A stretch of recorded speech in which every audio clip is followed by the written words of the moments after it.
Hey, let's go.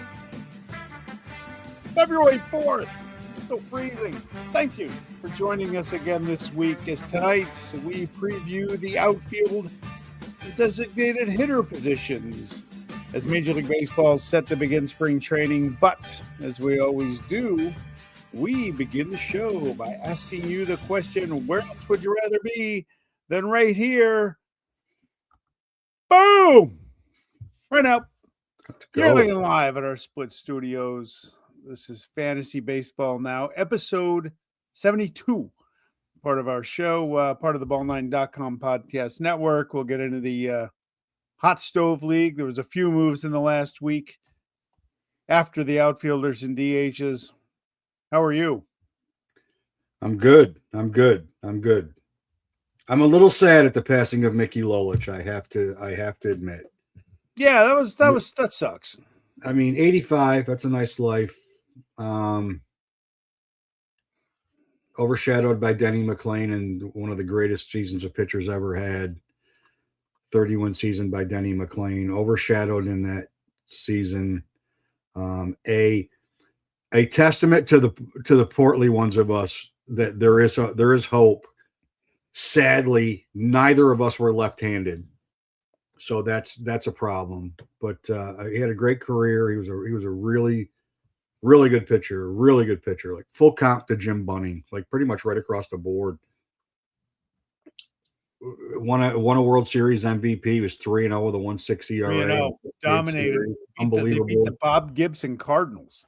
Yeah, the Bob Gibsons. Hello, big man. Hey, big man! Exciting news: the Red Sox signed Isaiah Kiner-Falefa. That'll fix everything. Back in business. Another infielder. There's your third baseman. Since Gio Suarez decided to forego his opportunity to go to Pittsburgh and went back home to Cincinnati. Same money. He got a bump from May. Two kind of quiet, right? Kind of quiet on the this past week. But two moves that, to me, I'm interested to see what kind of bump both these players get in ADP as drafts go along. Who's that? Right? So Suarez goes to Cincinnati. Ballpark adjusted last year. If he would have played in Cincinnati the entire year, he would have hit 54 home runs. So that's a thing, right? That probably makes Spencer Steer a full utility player. Pirates still don't have a third baseman. Brandon Donovan to the Mariners is a fantasy big deal. That's a big deal because second base blows. Like, yes. We got to second base in about a minute and 4 seconds when we covered second base. I'm gonna bring up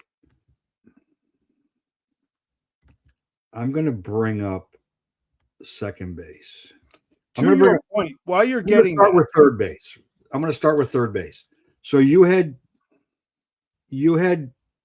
Gino third. I had him fifth. He signs with Cincinnati. I would be tempted to put him ahead of Garcia. Yeah. We already had him ranked pretty high.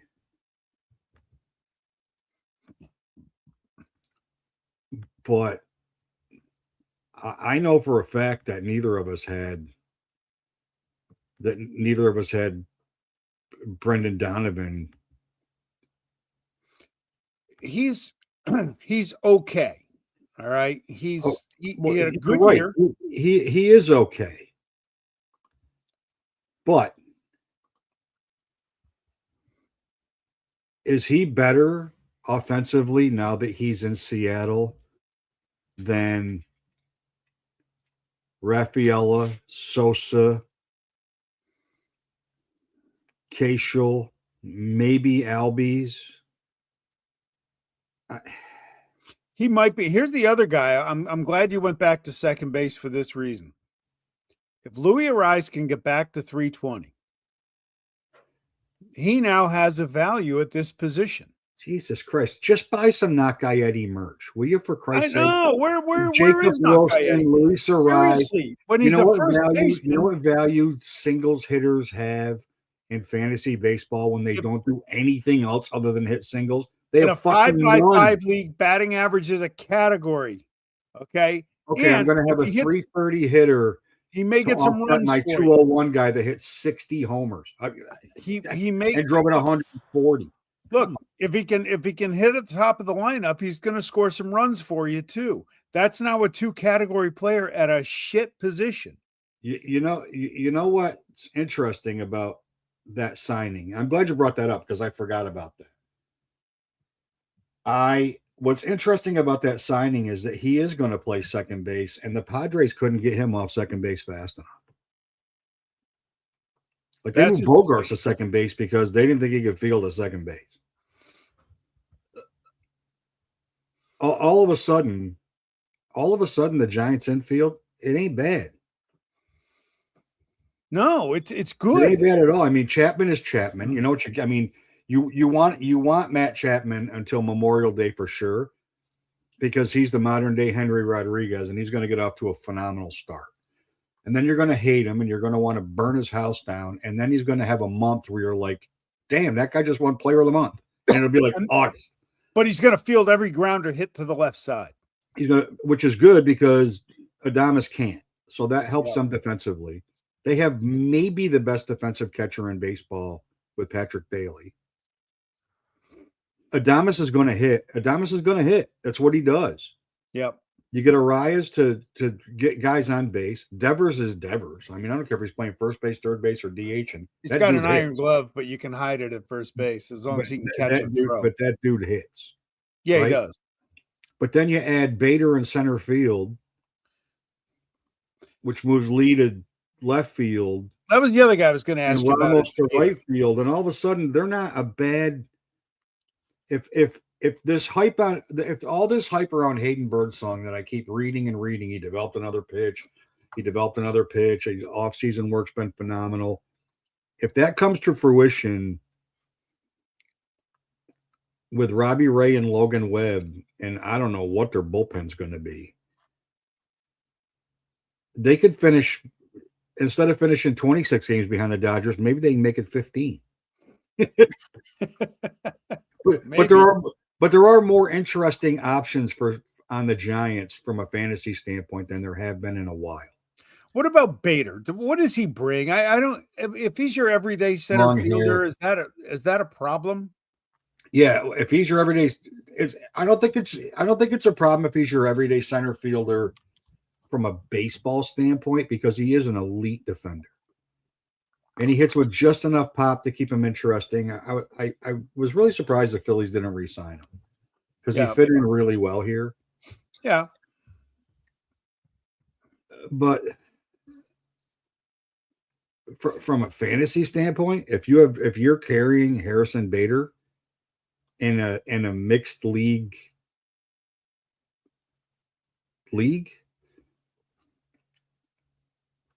you weren't paying attention to outfield for a very long time. Yeah, right. I'm confident in saying this. In the 20 outfielders that we ranked, I don't think he's on either of our lists tonight. No, he didn't make the cut. I'm almost sure that he's not. But I mean, so now it's little moves, and Framber Valdez still sitting out there, all by himself. Yep. Oh, Gallen's out there. I personally don't think Zach Gallen is as big a prize as people have made him out to be. He had that one great year, but if you look at so then he was hurt, right? Then he was injured. From about August 15th on last year, Zach Gallen was Zach Gallen again. When they were starting to climb back into it at the end of the year, it was because after they traded everybody, it was still him. Yeah. He pitched really well down the stretch. So my gut tells me he's going to go back to Arizona. I've heard the Angels for him, and why? Plus, it's an Angel signing. They signed Trey Mancini. Yeah. Hey, good for him. Good for him. cancer survivor, stay You in the can't game if not you root. can. It's impossible to not root for the guy. Exactly. And they could use a guy with a little bit of gumption after the Anthony Rendon era. But that's the only way you're going to go play is to go for a disaster franchise like that, and that's coming from an A's fan. So to me, that tells you what I think of the Angels franchise because they're dog shit. And there's 7 fans. Probably if they're up in arms over that would maybe comment, but they don't have any. But fans. there's a lot more to be optimistic for offensively, even in general, with the A's than there are than there are with the Angels, because the Angels are the Angels, and it would be on brand for Artie Moreno to grossly overpay for Zach Gallen. Because he makes a splash for a pitcher once every 25 years. I think you got to go all the way back to Mark Langston. And then he developed this pitching allergy that he's just said, hey, we'll score enough runs. Well, yeah. You would score enough runs if your team ERA wasn't 8. That's a problem. I don't know who's going to close there. I don't think they have to worry about that. Because it's a good point. It's a good point. That's a good point. Who's the Rockies closer? Who cares? It doesn't matter. It doesn't. Welcome, BU. There you go. The Angels are the Rockies of the AL. Well, the White Sox also made a couple of moves, and it's getting a little interesting on the South Side as they try to improve, yet not get away from having all these kids play, right? So, Glenside local boy Michael Ciani claimed off waivers from the Yankees, who claimed him off waivers from the Braves, who claimed him off waivers from the Cardinals.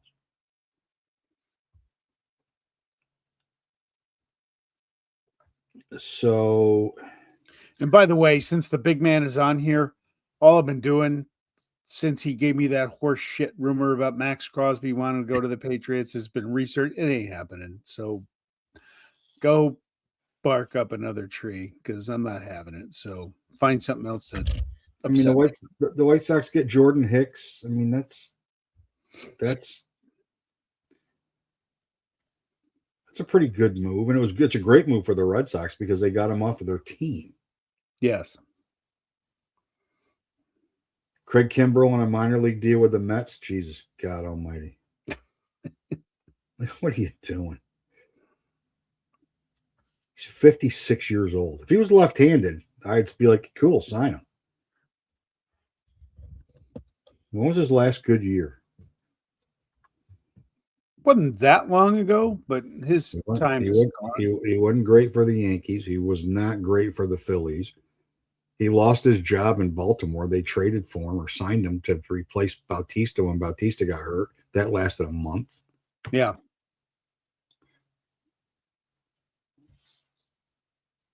Mets are just adding everybody they can possibly add to try to wash the stench out of last year's roster out of that clubhouse. But we are 6 days away from pitchers and catchers. Yes, thankfully. Yeah, thankfully. Framber Valdez is still not signed. Zach Gallen's still not signed. No, this happens every year. I mean, guys have signed a little earlier this offseason than the last couple because people got like Verlander and Scherzer. I get it.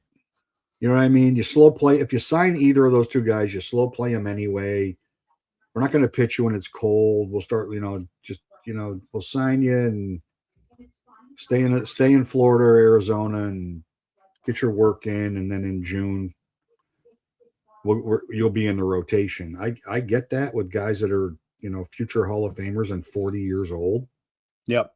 Valdez is top of the rotation starter. Sure. And there are teams that desperately need a top of the rotation starter. Desperately. Baltimore? Yeah. They're not going to sign him. That's crazy. You talk about an organization with no clue what they are doing. And I am going to piss myself laughing because Oriole fans are convinced that he's signing there. So an ownership group that's given you no hope for optimism for 1 minute, and you are convinced that you're going to sign him. So Ty France, Paul Goldschmidt, who's linked back to the Yankees, Kike Hernandez, Reese Hoskins, Nathaniel Lowe, and Carlos Santana still unsigned. Well, Santana inked somebody yesterday. Bassett? Santana got, I think, Arizona. Chris Bassett? Nah, he's done. I like him. But I like Bassett. He's serviceable. I like Bassett because he eats up innings. Yeah. You're not signing him to be your ace. You're signing him to be your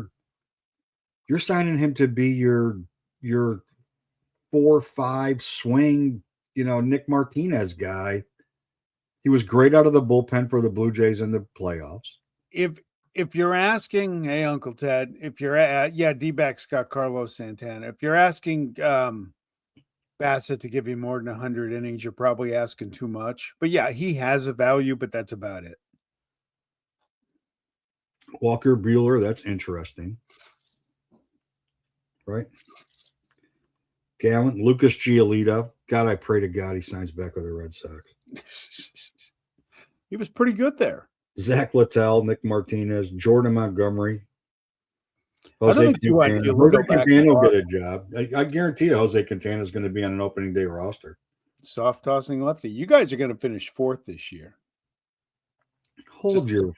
Just previewing our divisional predictions here. What are you talking about? Write it down.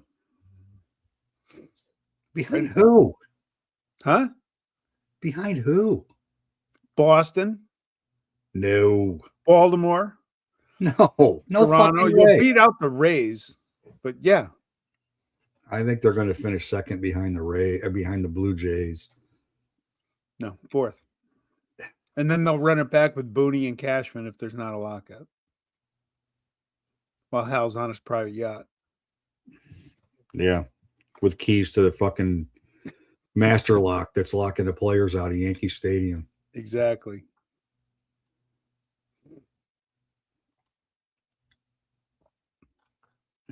Yeah, they need to get the Yankees need to sign another starter, and they need to sign one ASAP until Rodon and Cole come back. But when Rodon and Cole come back, and your rotation is Rodon, Cole, Fried, Luis Heel, and Schlittler, who's got a better fucking rotation in baseball than that? Well, they'll get 2 back, but 2 more will get hurt. Who's their Heel's a candidate to get injured. Will Warren's always a candidate to get injured. Who's their strength and conditioning coach? Because whoever it is, Jack LaLanne. They should fire him. Richard Simmons. That's their strength and conditioning coach. They're all wearing leggings and dancing around the clubhouse. Friggin' unbelievable. Not if there's anything wrong with that. What you do on your time. Like what you do. Like if you're into it, you're into it. But like it doesn't really help you from a baseball standpoint. All right, you want to start with outfield or DH? Let's start with outfield because this will be easier, I think. I'm going to shake you up a little bit on DH. So this is your rankings. Yep. Mine shall be next. You as a preview, you and I very much agree on 1 and 2 in that order, as a matter of fact. Sure.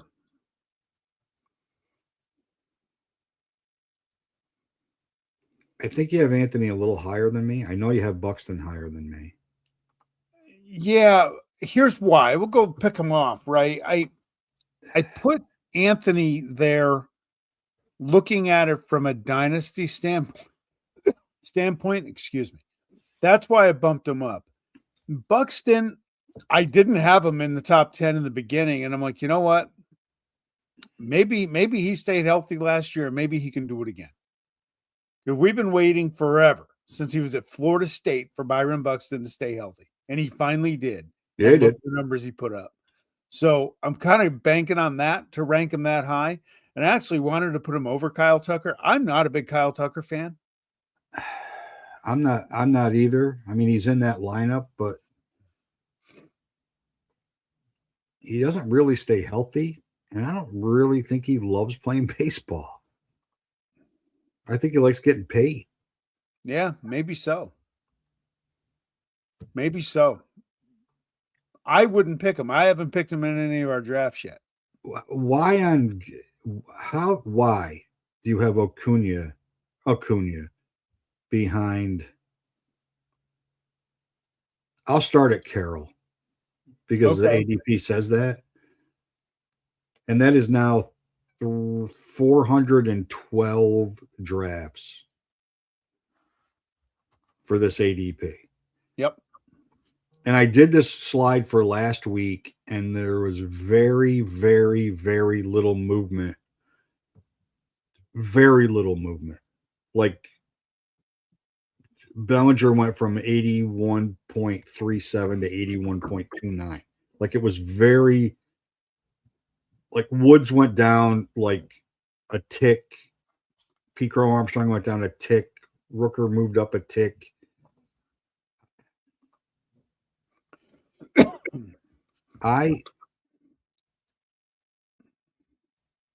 You're going to say that Acuna's not going to run and it's not going to make him as valuable. However, that's exactly what I'm going to say. And he leads off, so he's not going to drive in any runs. However, if you were paying attention to Venezuelan baseball, no, I wasn't paying attention to that. He's running like a lunatic. Just because he's running like a lunatic in Venezuela doesn't mean the Braves are going to let him run. He is a valuable asset. He has to play the way he has to play. I love Jacob Marcy, by the way, Uncle Ted. Go ahead. Hopefully the first half PCA and not the second half PCA.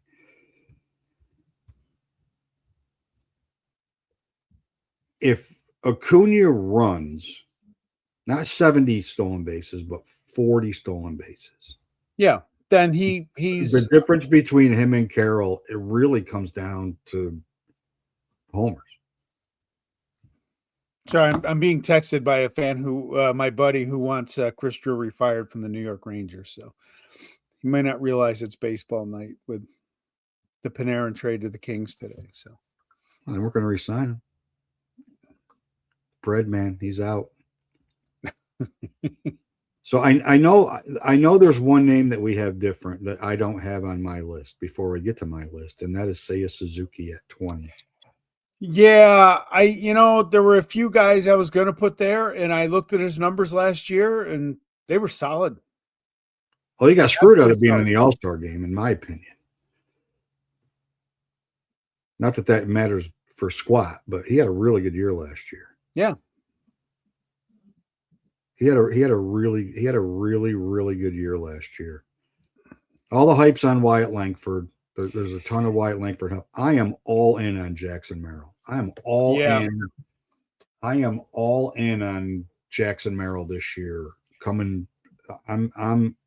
I believe it's going to be rookie year Jackson Merrill and not injury year Jackson Merrill. Yeah. By the way, Uncle Ted, I really like Riley Green. I put Langford over him because Langford last year he was 22 and 22 when he missed a lot of time with injury. But Riley Green's a stud. The guy I wasn't even sure if I should put in there, and I ended up putting him in, was Jarren Duran, because I'm not sure what that is. I'm not sure if he's 24 or 25. Which year is it? I'm not sure for the life of me why they're talking about trading him. I agree with that because he's got the potential. I mean, I know they got extra players, but I get it. But I mean, the dude hits most of the time, as long as he's not getting suspended for dropping slurs on people. He might bounce back big. Big man. I just don't know. So So in your initial rankings, you had Nimmo at 20. Yeah. So I've got Acuna at 3. Okay. I do like Nimmo in Texas, by the way. Okay. And I've got Anthony at 10. And I've got Duran ahead of Merrill. I'm down on James Wood because I'm down on the Nationals in general. You've got Soderstrom and Suzuki. I've got Rosarena, and I think it's Braves baseball year, Braves offensive baseball year again this year. So our top 18 are all the same. Our top 18 are all the same, not in the same order. I have Buxton at 18. You got him at 10. I'm surprised you have Rooker so high. I didn't think you were that smart. No offense. Well, you know, every once in a while, I decide that. Well, he found his glove last year. I'll be objective. Yeah, he can be ranked as an outfielder, which is a thing. He found his glove. Hey, there it is. And he's right. So Ted hates him because he bats right-handed. Sure. Well established on this show. Uncle Ted consistently, with the exception of Aaron Judge, hating right-hand hitters. And he's only tepid on Judge just because the numbers can't make him hate him. I heard a stat. I have to look it up because you have him on your list. And maybe this is the reason why I think Michael Harris is way overrated. I heard it on MLB radio yesterday. Oh, was it Jim Bowden and his fucking? No, but it was Steve Phillips and his Mark Davis haircut. It was Steve Phillips, and I think it was. I may not be able to get it. Like 641 plate appearances, and Michael Harris had 16 walks. Hey, look, Manny Sanguillen never walked. He's the happiest guy that ever played baseball. That was a different game. Vladdy Guerrero's in the Hall of Fame. He hit baseballs that were in the dugout.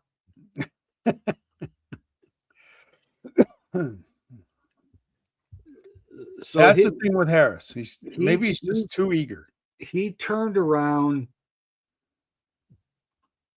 Like I was going to fly to Atlanta and punch him in the nuts last year, and then Chipper Jones got a hold of him.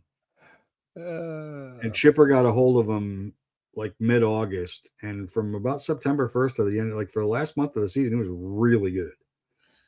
He did pick it up. So hopefully 21 walks. I'm sorry, not 16, 21. It's not a lot. No, it's not enough. It's not, but yeah, I mean, if he was hitting leadoff, it'd be atrocious, but they bat him 7, 8, 9. Oh, Jesus Christ, I need my glass. Yeah, it was 16 walks. Sorry, my bad. 16, 21. It's still bad either way. That number's bad either way with that number of plate appearances. Yeah, that's the problem. Now, how many times did he strike out? 128, which you can live with in today's game, but not with 16 walks, you can't. Yeah. That's 8-1 strikeout to walk ratio. That's bad. Greater if you're a pitcher, unbelievable. Greg Maddux.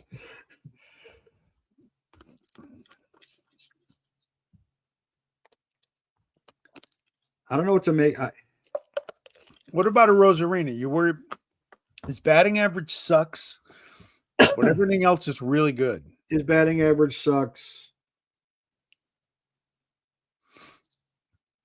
It really does. I mean, well, that's the hard part. Okay, so in today's game, here's the problem. The problem is there's no real. I mean, outside of the top two, there's no real. Like you could rank them all any way you want to be honest with you. True. Because like before Tatis got suspended, the 3 years before he got suspended, his ERA, his OPS was over 950, and it hasn't been close to 850 since. And I don't think that has anything. I'm not making an insinuation that has anything to do with performance enhancing drugs at all. I'm just saying that like that lineup blows. So there's nobody pitching. He's not going to get like the more they subtract guys, the less good pitches he's going to see. Now Julio could bump. Julio could bump when you got, Brandon Donovan makes contact, right? You got Raleigh's going to get a ton of respect this year because the league's not going to let him hit 60 homers again. That's not going to happen. Is this the year for Julio that he gets 6.5 full months or 6 full months? Well, it'd be nice if he decided to start playing baseball before the 4th of July. It would. He'll drive you nuts before then. He'd be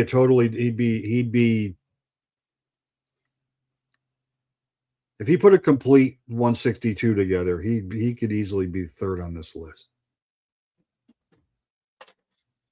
And we're both all over Roman Anthony, and that's a hard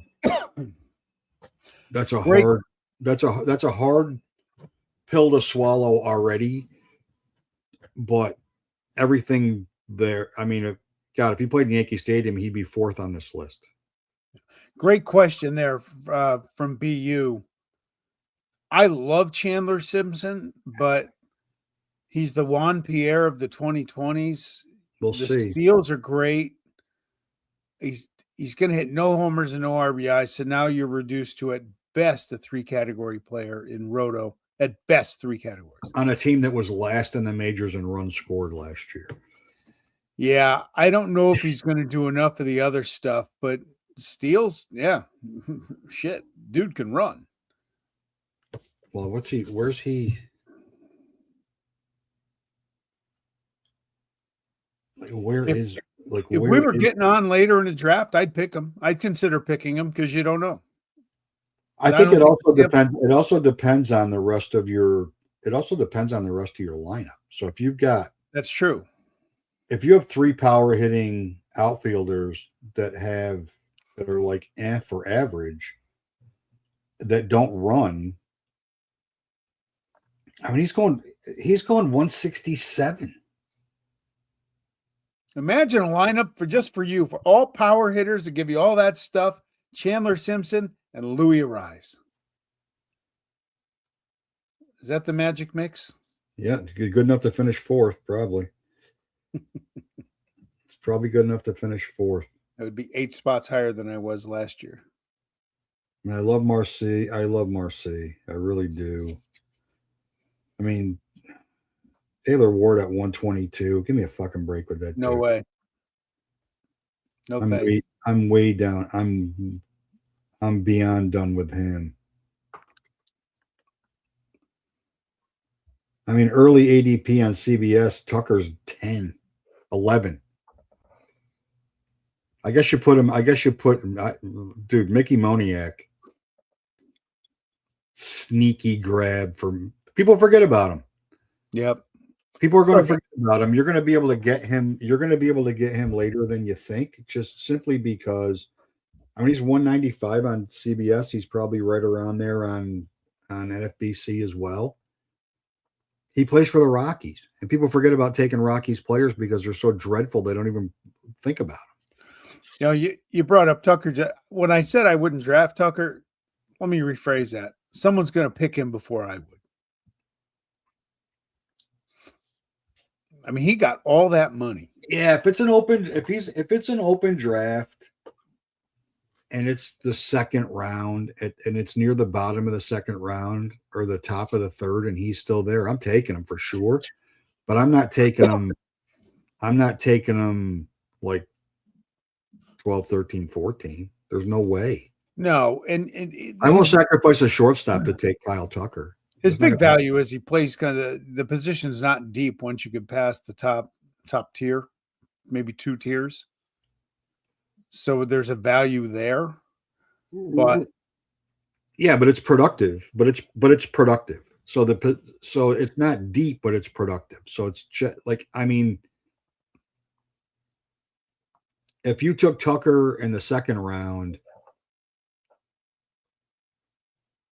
If you took Tucker in the second round and passed on Junior Caminero, let's say, would you rather take Caminero, who I think is going to regress a little bit playing in that ballpark? Would you rather do that and take Rooker in round 4 or 5? Yes, I would. Right. So it all Yeah. depends on how you want to make up your team. So that's, I mean, and Uncle Ted was kind enough to point out that ADP sucks and it is just information. But what you don't know about ADP is like you don't know who's drafted. So like it's just raw data. So you don't know how like you get in a league as long as ours, we have a pretty good idea of when guys are going to go and who people like. Like I mean, that's that's pretty easy to figure out. But you get in some of the mocks we've done. We don't know these guys. I mean, there's guys going way sooner than I would have thought they would have went. But it's all in who you like. Yep. And then you like the last draft we did when I took a third baseman in the first pick. I'm like, now I'm running uphill the whole time. That was a lesson learned. Yeah, just like drafting a reliever. I did look at that team again the other day. I'm like, oh my God. Got to get that one out of my system. Holy Christ. Man, you want guys that play. Like the best of the abilities availability. You want guys that are going to play. Yes. Which makes you hesitant to take Buxton, which makes you think twice on Merrill, which makes you think a little bit about Tucker, which makes you think a little bit about Julio taking the first 2 months of the season off. I mean, it does. I mean, stuff's important. Yes. Yeah. That's what I said with Julio. You just put him in there. You got to live with it because he could break out at any moment. Oh, even when he's in a total scuffle, he'll still have 2 games out of 7 where you're like, I'm glad I took him. Yeah. Yep. For sure. Yeah. I mean, especially head to head. Where you'd want him to pile up a ton of points for the week, and then you're like, oh my God, he's in a 1 for 30.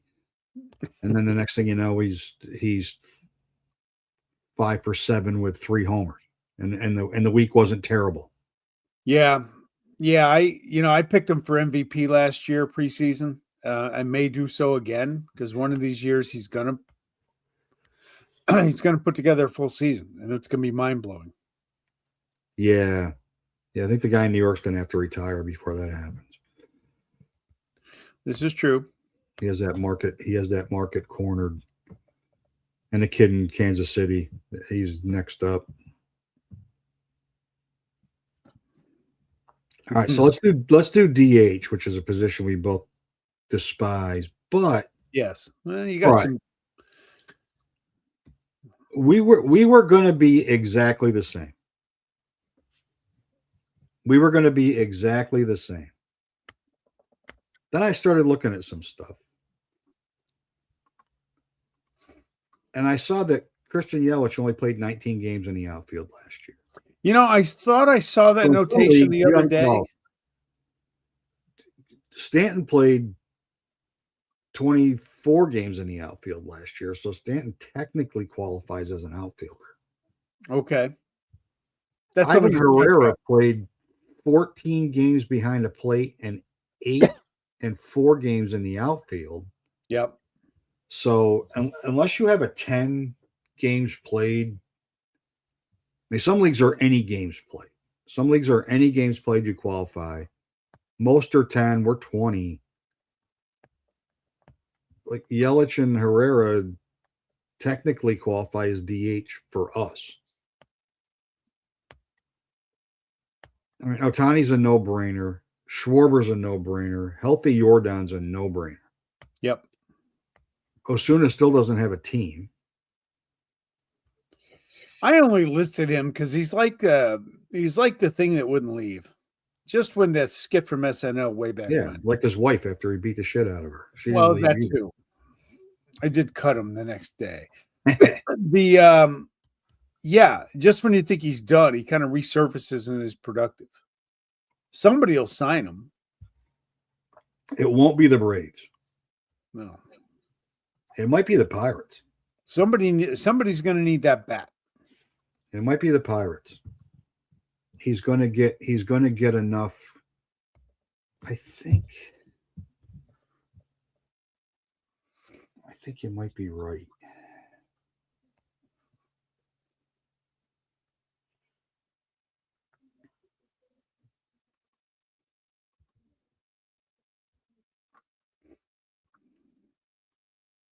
Yeah, he played. Well, he caught 22 games last year. So he qualifies as a catcher.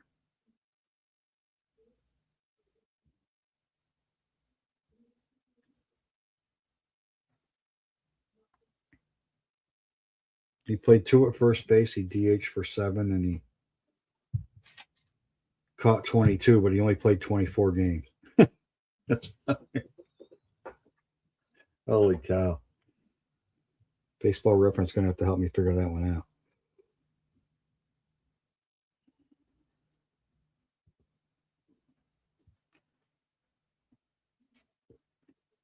I guess he moved to DH during some games. Okay. Or he started at DH and ended up at catcher because he caught 22, but he only started 20. He started 20. I mean, Rushman was hurt. So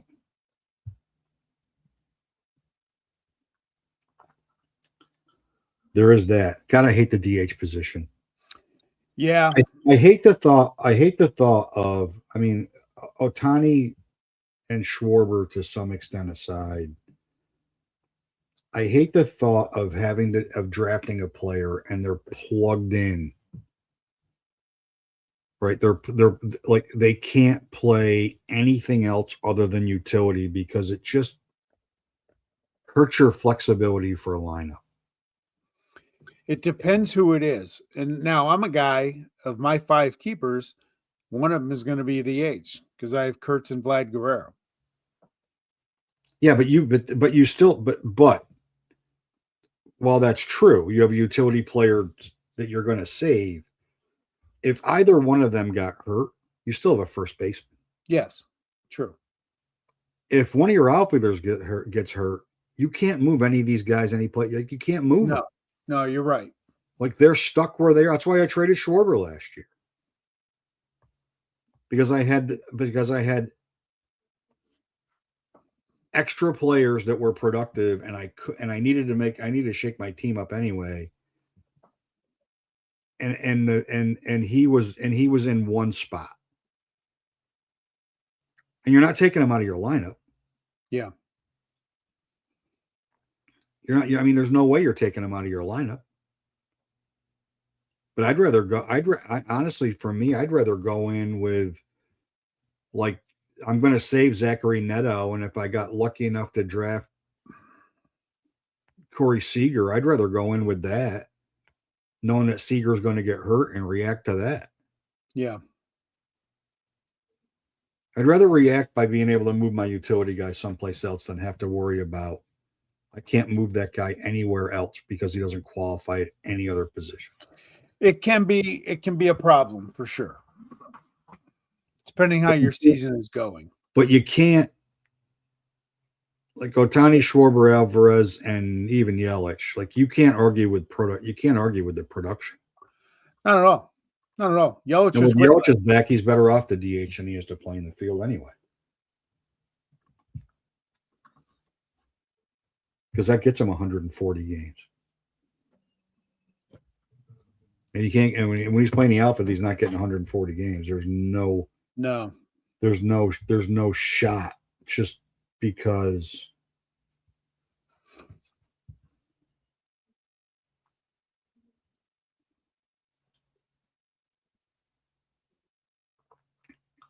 So what do you?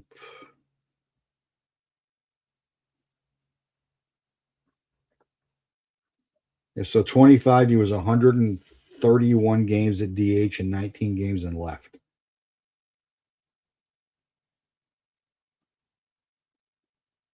So he played 100. He played 150 games last year.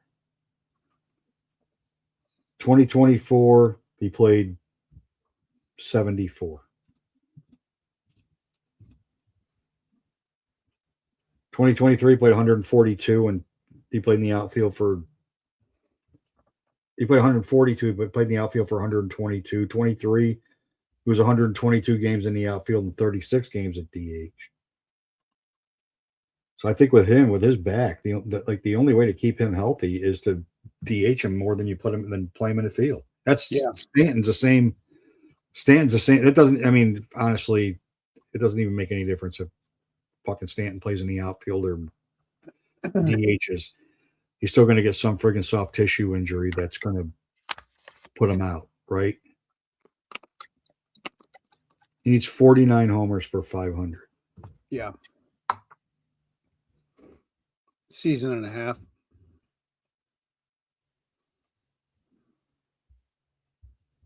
He'll get there. Yeah, I agree with that, Ted. I agree with that completely. Oh, 100% agree with that. Because when you get into, because you can still get value in later rounds with outfielders that'll play every day and give you productivity versus I'm going to draft a second, third baseman. No, just because I don't trust my first, third baseman. No, typically if any bench player I have that's an offensive player, it's an outfielder. That's standard. Because to me, if I'm going to draft an extra infielder, if they're not playable at DH, then what do I care? If they're not good enough to play in my lineup, they're no value to me if they're not even close to the DH. Most of them aren't. I almost completely agree with that. The only time I waver from that is if I take a rookie early or a young player early. That's different because you're stashing. Like if I were to take Roman Anthony and it's still a hedge in the fourth round, I'd want to back him up with somebody that, if he doesn't get off to a great start or he doesn't, like, I'd want to back him up later with somebody that I can stay, but it's still outfield, right? I'm still rotating outfielders. I'm not rotating third baseman. But if I took Connor Griffin early at shortstop, which I won't, but because shortstop's so deep, it's a bad position analogy. But if you took Connor Griffin early because you're in a deep dynasty league, I saw a draft. I don't know who was doing a draft. Somebody's doing a 30-team deep dynasty 50-player draft last night. And they were sharing their rounds on Twitter. And the first pick of the second round was Jack Caglione. Wow. I was like, man, this is a dynasty league. Damn. Like, there were guys in the second round. I'm like, wow. Like, you are really hedging. But I think 50-player deep dynasty, I think the Louis DeVrises or guys like that go early because they could be on your team forever. Yep.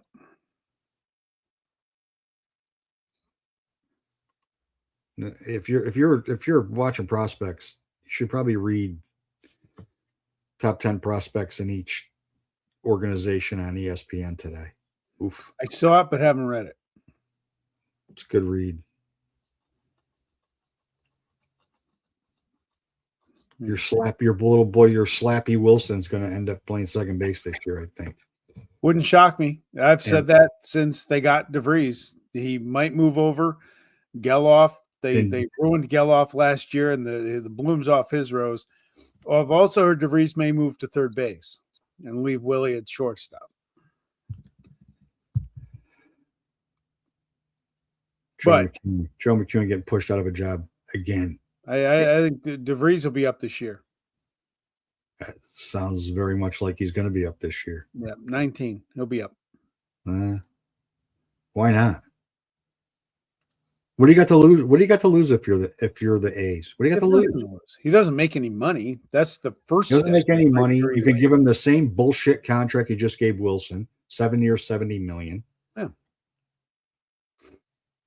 And you're going to need to hit because your team ERA is going to be about 8.57. Yeah. Your starter area is going to be at 11. Yeah. I don't know who's in the bullpen there. That'll be fun to talk about. Well, the middle guys of ERA will be over 10. They were shit last year. And ball flies out of Sacramento. Yeah. Like no tomorrow. It ain't going to get better when they move. Back to Oakland? They're not moving to Vegas. Because Vegas was always, and the PCL was always a homer haven. Bally's announced they can't afford to build their part of the infrastructure with the casino. That's a shame. A deal killer. That's a deal killer. Because they were going to share the cost with that douchebag John Fisher. It's a shame. Maybe they end up in Montreal. Well, that would piss me off too, but at least it's 3 hours from where I live. Nashville. They could end up in Nashville. Beer. They could move to Nashville, and then Oklahoma City will get their expansion team. No, Reinsdorf's going to move to Nashville. He's not moving. They should sell their team, Uncle Ted. The Ishbas are buying them out. Speaking of this, Uncle Ted, there's my sell the team, John Fisher. And FJ. You know why they don't sell the teams?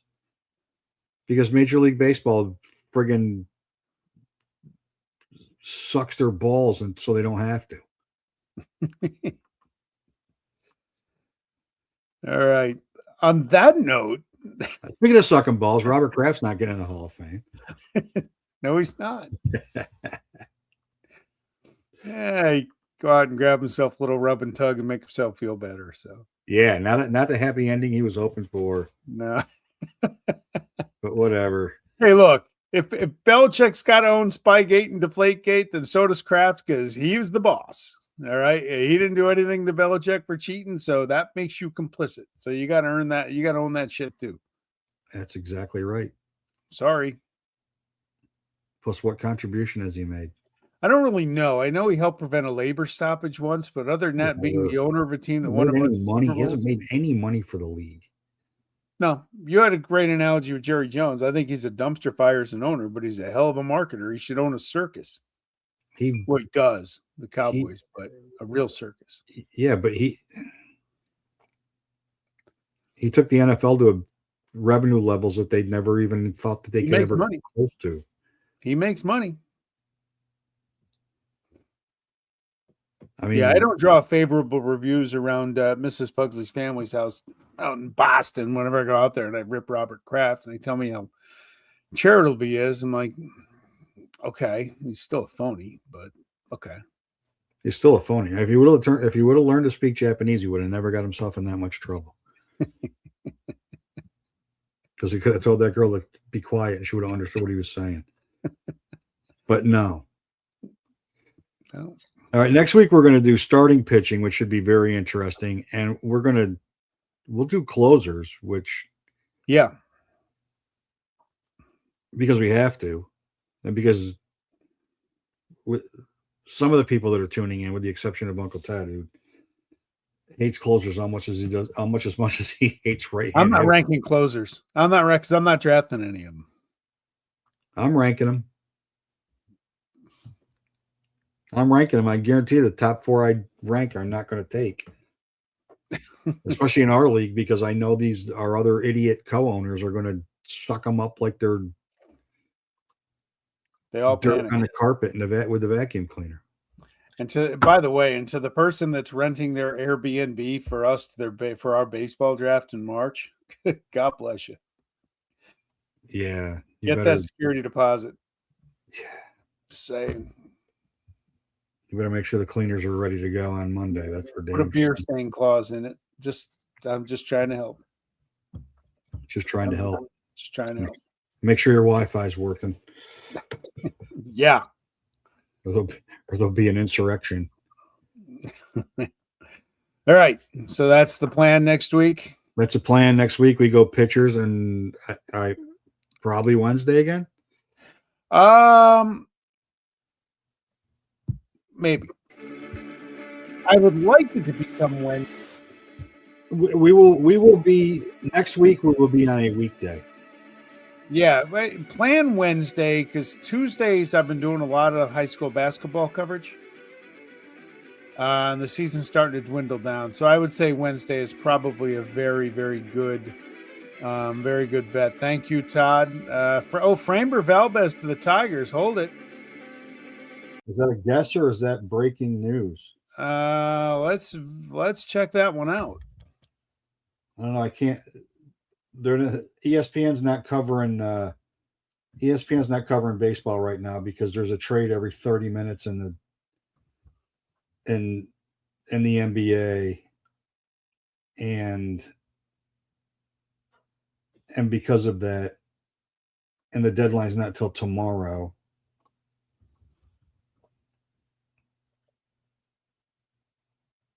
Wow, 3 years, $115 million from Jeff Passan. Holy shit. Jeff Passan. There it is. So the highest AAV ever for a left-hand pitcher, as well as the highest for a Latin American pitcher. And they're about to go to arbitration with arguably the best pitcher in baseball.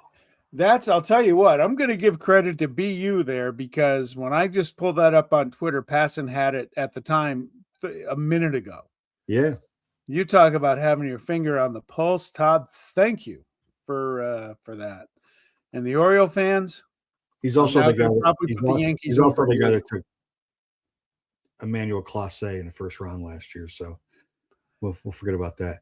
Yeah, and I hate to say I told you so. You did say it, but it's on video. It's documented. Zach Littell incoming in Queen City. Here we go. Breaking news from BU 02215. Yeah. Wow, you earned your keep. Yeah, Framber. You make me rethink my pitcher rankings going into next week for sure with that signing. Yeah, we usually catch these big breaking news 5 minutes after we go off the air. So, Tom, thanks for banging that one in there before we go. Thankfully, we spent some time on Robert Kraft. It gave us time to catch this one. True. All right. We'll see if it was worth it. See ya.